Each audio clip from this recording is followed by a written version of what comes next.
Assalamualaikum warahmatullahi wabarakatuh. Alhamdulillah rabbil alamin wassalatu wassalamu ala nabiyyina wa habibina wa qudwatina Muhammad wa ala alihi wa sahbihi ajma'in. Qala Allah fil Qur'an, a'udzu billahi minasyaitonir rajim. Bismillahirrahmanirrahim. Wa atimmul hajja wal umrata lillah. Sadaqallah wa sadaqa rasuluh wa ba'du. Ayo jamaah, saudara-saudara saya pemirsa, teman-teman saya di YouTube, offline, online, Masya Allah. Saya mendoakan Anda dan saya berada dalam ridha Allah, petunjuk Allah, dimudahkan untuk terus-menerus bertaubat kepada Allah, memaksimalkan amal soleh kita kepada Allah. Pelajaran kita kemarin. Nah, ini kemarin kita sudah mendiskusikan walau dalam tempo yang ringkas tentang haji pendahuluannya.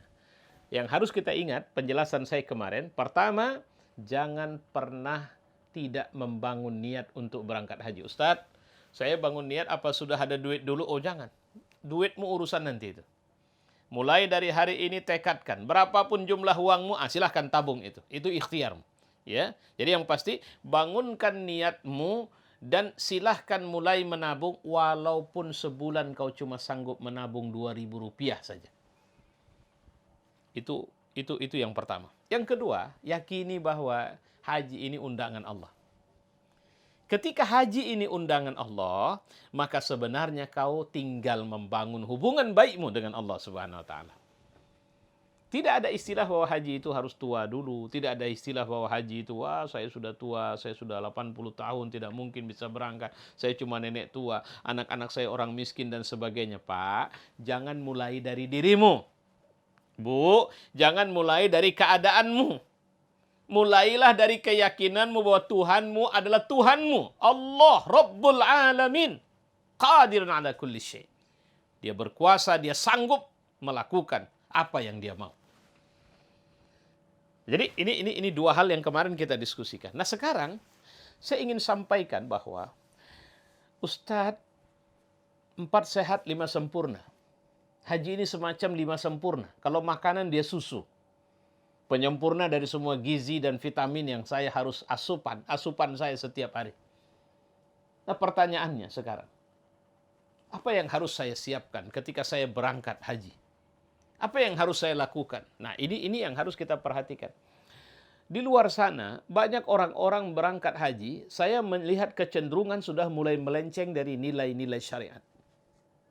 Ada yang berangkat panggil keyboard, pesta sana-sini, orang suruh nyanyi, kemudian panggil orang datang. Dalam rangka apa? Dia mau berangkat haji, dia mau pamit. Tapi yang dia panggil apa? Keyboard. Kemudian menarilah perempuan, menyanyilah semuanya.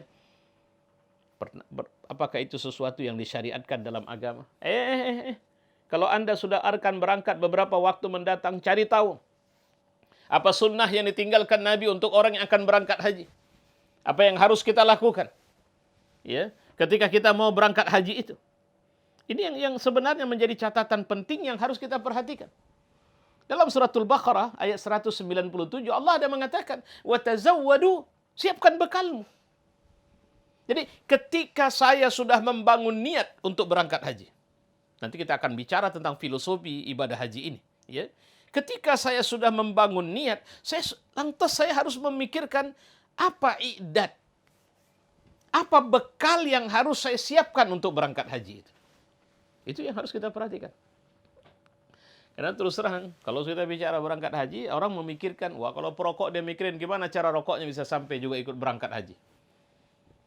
Kalau seorang yang senang yang makan pedas, dia mikirin gimana buat sambal yang bisa tahan sampai sebulan di sana.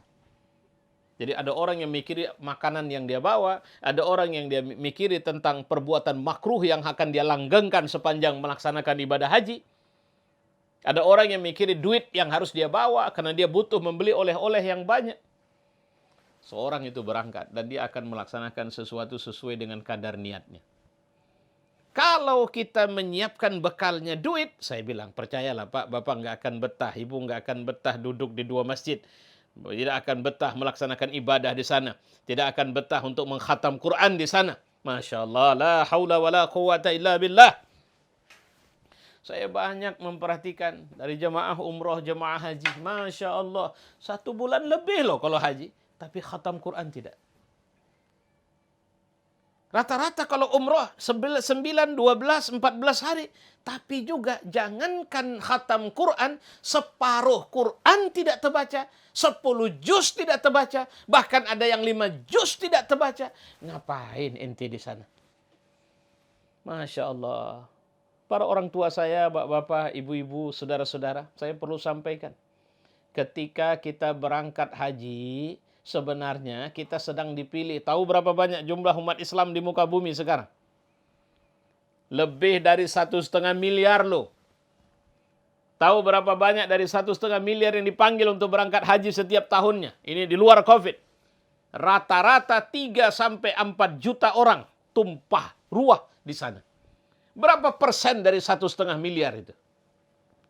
Indonesia aja cuma 200-an ribu orang dari ratusan juta muslim Indonesia. Masya Allah. Jadi siapa sih? Ini orang yang bisa berangkat itu hakikatnya adalah manusia-manusia yang sudah dipilih. Untuk apa?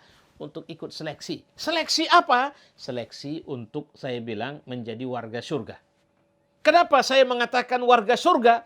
Karena Nabi mengatakan haji mabrur tidak ada balasan kecuali surga.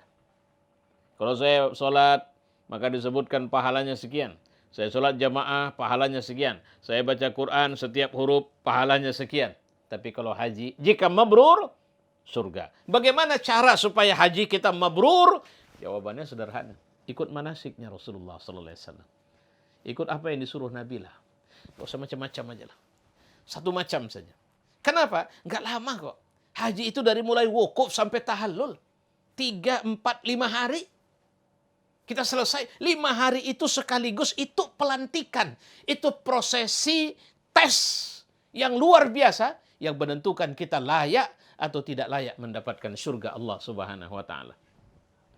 Ayuhal jamaah, bapak-bapak, ibu-ibu, saudara-saudara saya yang mulia. Masya Allah. Semoga kita saling menjadikan saksi di hadapan Allah untuk saksi menguatkan kita bahwa kita adalah orang baik. Saya perlu sampaikan kepada kita. Jadi ini ya. Kalau kita, ini kan pelajaran kedua ini saya bilang. Kalau pelajaran pertama sudah lewat kemarin, silahkan cek videonya. Ya. Saya perlu ingatkan juga, mohon maaf ini. Saya mohon maaf ini untuk kelangsungan dakwah juga. Ya. Dan saya senang sekali dan ini menjadi amal jariah. Saya berharap demikian. Silahkan like, subscribe, kemudian share. Dan yang paling penting sama saya, kasih komen-komen. Kalau tidak baik, sampaikan. Kalau kurang, kasih tahu. Apa yang harus saya jelaskan? Saya akan jelaskan. Saya akan belajar terus untuk kemudian bisa memberikan atau menyampaikan yang terbaik untuk diri saya dan kita semua. Yuk, kita balik. Jadi ketika kita bicara tentang haji tadi.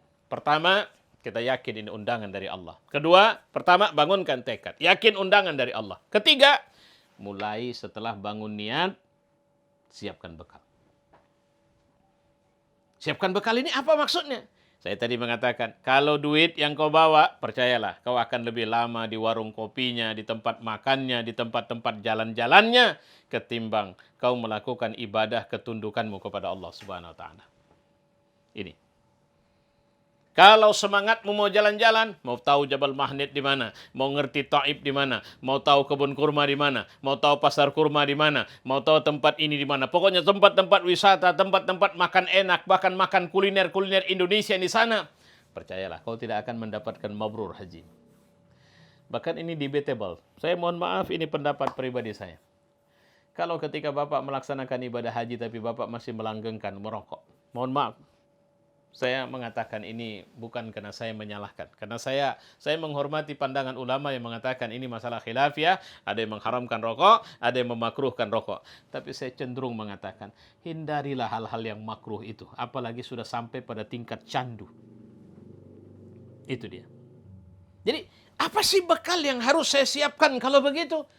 Fa inna khairaz zadi taqwa. Bekal yang paling bagus itu takwa. Nanti juga begini, Pak. Di sana itu, ini kalau ayat ini, surat Al-Baqarah ayat 197 ini. Ya. Ini kan disebutkan, ini cerita asbabun nuzul. Ini orang Yaman. Orang Yaman ini kalau berangkat haji, mereka itu bahkan sampai di Makkah itu ngemis. Di zamannya itu. Jadi memang datang dari rumahnya untuk ngemis. Para jemaah haji, jemaah umroh, ini banyak ini ketemu yang begini ini. bagus, penampilan bagus, bisikin kita lagi duduk, izin saya datang dari negara ini, saya butuh bantuan, saya orang susah apa semua. Ya memang kerjaan dia. Dan dari dulu itu dibilang, Allah tidak memanggil orang datang ke sana untuk kemudian meminta-minta. Makanya Allah bilang, fa inna khairaz zadi taqwa, siapkan takwamu. Masya Allah. Takwa itu apa? Takwa itu harga dirinya seorang mukmin. Masya Allah. Ini nih yang mau kita ulas nih. Takwa itu apa? Takwa itu kekuatan. Takwa itu izzah. Sehingga seorang punya i'tizaz, rasa bangga, merasa terhormat, bukan karena hartanya di sana, bukan karena jabatannya, bukan karena kecantikannya, tapi karena takwanya kepada Allah. Kalau dia membawa takwa, Masya Allah, yang akan kita temukan nanti adalah orang yang akan membenamkan diri dalam ibadah. Membiarkan matanya terus mengalirkan air karena takut, tangis, rindu, cintanya kepada Allah. Hari-harinya disibukkan dengan Al-Quran. Hari-harinya disibukkan dengan tawaf. Hari-harinya disibukkan dengan, Masya Allah, menapak tilasi sirah atau dakwah Nabi SAW. Sehingga jadilah dia manusia yang sangat dekat kepada Allah di sana. Dan jadilah dia orang yang paling mampu merefleksikan takwanya kepada Allah di sana. Masya Allah. Insya Allah nanti ini akan kita lanjutkan dalam pembahasan selanjutnya. Saya berharap para pemirsa, pendengar, saudara-saudara sekalian yang mendengarkan atau melihat acara saya ini akan terus mengikuti episode selanjutnya. Wassalamualaikum warahmatullahi wabarakatuh.